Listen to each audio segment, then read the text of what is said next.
सोमनाथाय नमः। ॐ मल्लिकार्जुनाय नमः। ॐ महाकालेश्वराय नमः। ॐ ओंकारेश्वराय नमः। ॐ वैद्यनाथाय नमः। ॐ भीमशंकराय नमः। ॐ रामेश्वराय नमः।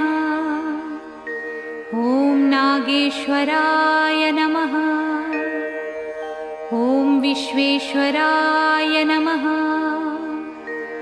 ॐ त्र्यंबकेश्वराय नमः।